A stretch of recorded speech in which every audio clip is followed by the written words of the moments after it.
I have my 1992 Fleetwood motorhome. It's on a p30 chassis.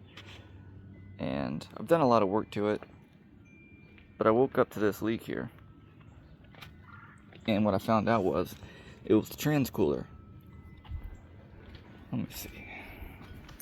Come down here. You can see these transcooler lines. This one's wet. Then you see the big pool of transmission oil. So, I don't know if you can tell how bad those are. Look at that. Yeah. It was time for a change. I was down here doing full front end, ball joints. I got these new belt cranks, all bushing, you name it. I did a whole front end, spark plugs, wires. I've done a lot to it, but I saw that and I'm like, I should probably do it. I also changed the radiator too. But I thought I should probably do it, and I forgot. Well, fast forward, here we go. Now I'm reminded by a pool of oil. So, this is the plan. I already got the tire off, got it jacked up. Safety first, right? I like to jack from the front cross member, and then put these jack stands, which are 6 ton a piece. Plenty of safety. And I keep the jack jacked as well. So, I got these flexible universal lines, and it comes with a bunch of these fittings. Now we're going to find out if any of these work and if these are long enough, but I want to use these flexible lines because it'll just be easier than trying to either one, make my own hard pipe, or trying to find a kit to a 32-year-old RV. It's just not going to happen. That'd be very difficult, so we'll just update it with new. So I'm going to show you here. We have the cooler line to go down behind this frame.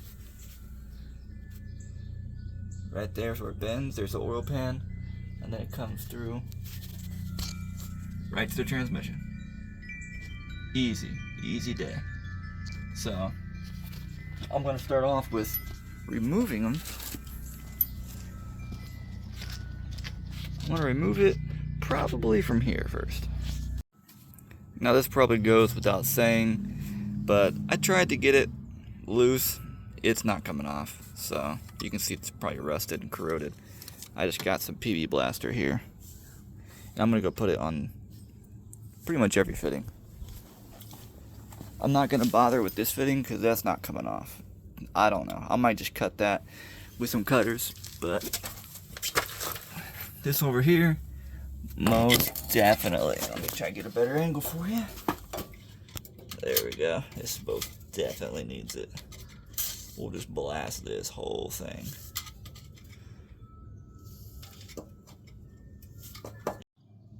Oh yeah, with almost no effort, we got it turning. PV blaster is some good shit, let me tell you. So, let me just take these off, and I'm only using my phone, not the GoPro this time, so let me come back when I got this one off. Alright, this one was a little easier, so that's good. And then, let me just get I'm gonna do the top one first, and then I just wanna loosen these up. Alright, so I'm gonna remove the top line first. There we go. Make sure to get you an oil pan to catch it. It's gonna drip a little bit. And then, now, we just get this thing out of here. Again,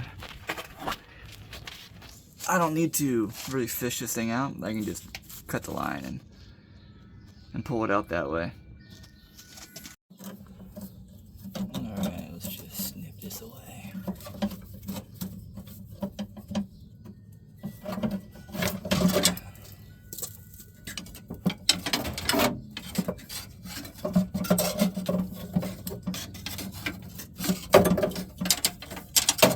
There's one. Alright, let's get this other one out of here.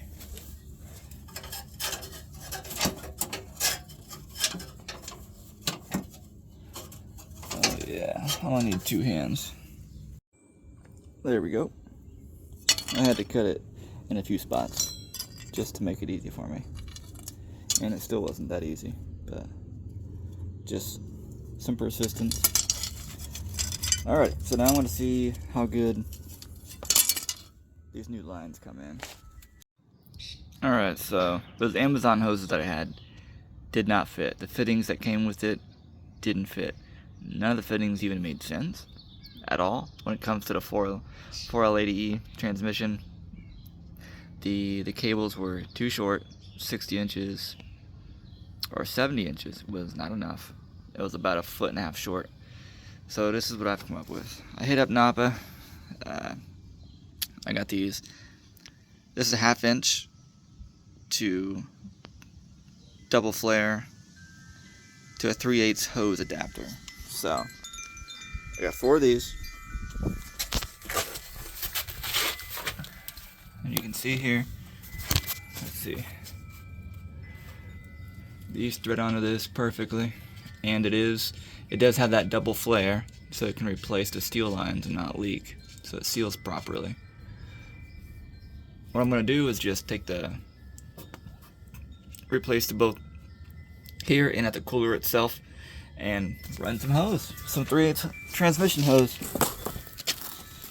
and that's what we're gonna do. That's the plan, at least. So let me show you.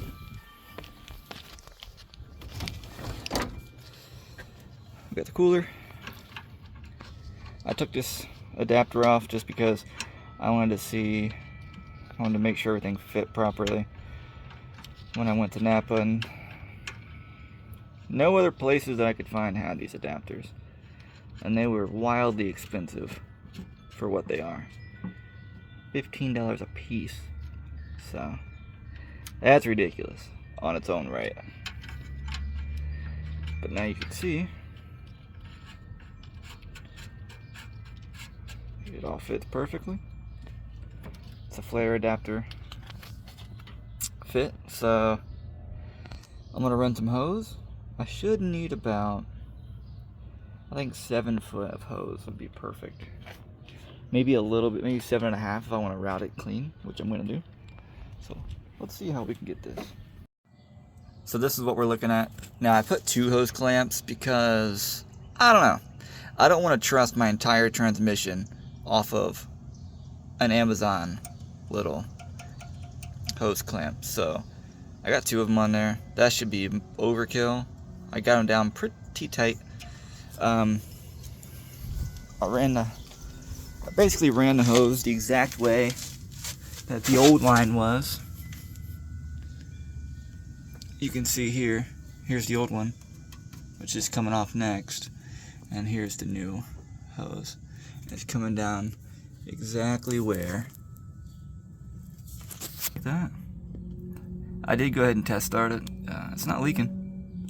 So what I'm going to do is go ahead and do the other one. You can see I got 2 hose clamps on that one as well. Alright, we got it running. Checking for leaks. Everything's looking real good right now. I also clamped that exhaust. You can kind of see the PV blasters burning off. I use a lot of it. If you look here,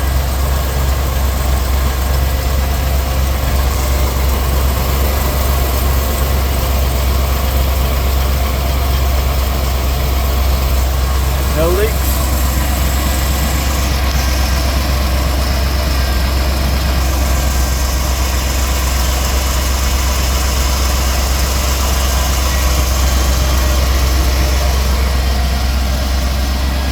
Alright, easy day. Yeah, that PV blast here stinks. Alright, and again, this is a 92 Fleetwood Flair. It's a p30 chassis. I've done a lot of work to this thing already, but it's a labor of love, you know. This thing keeps me going. I can feel this thing getting warm, so I know it's flowing properly. Now I just have to top up the trans fluid, which I have some. It's in the truck right now. And I'm gonna let it get pretty warm just to make sure everything's up to pressure. Take it for a test drive. But yep, that's it.